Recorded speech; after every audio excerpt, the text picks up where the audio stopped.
আমাদের যেই বর্তমানের সংসদ সদস্য, আমাদের মন্ত্রী সাহেব, আপনাদেরকে একটা দায়িত্ব দেওয়া হয়েছে। এই সদরঘাট যে টার্মিনাল, সেই যাত্রীদের নিরাপত্তার জন্য আপনারা কি কি কাজ করেন, এই বিষয়টি জানতে চাই।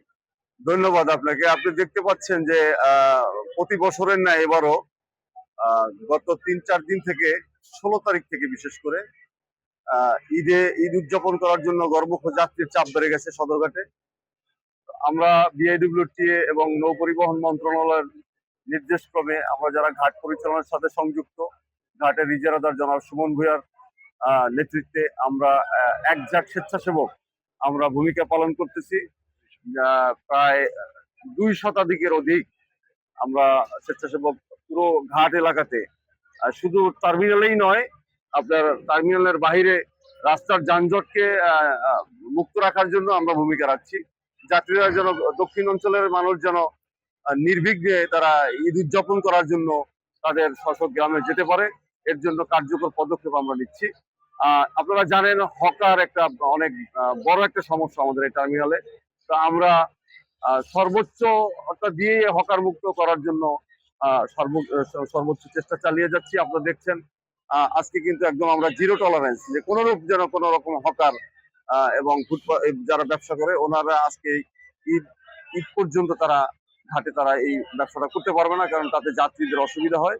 যাত্রীদের যে বসার যে জায়গাটা, টার্মিনাল আইসা লঞ্চের জন্য অপেক্ষা করার জন্য যে জায়গাটা, এটা হকাররা যখন দখল করে রাখে তখন যাত্রীদের অনেক সমস্যা হয়। আমরা হকারদেরকে বলে দিয়েছি, তোমরা আগামী ৩-৪ দিন অন্তত এই টার্মিনালে কোনো রকমের গ্যাদারিং সৃষ্টি করতে পারবো না।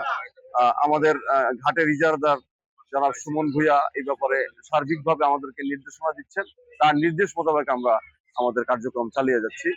ধন্যবাদ। আপনি আর একটা জিনিস জানতে চাই যে ঈদ উপলক্ষে কি আপনাদের এই কার্যক্রমটা কি চলমান না সর্বক্ষণ?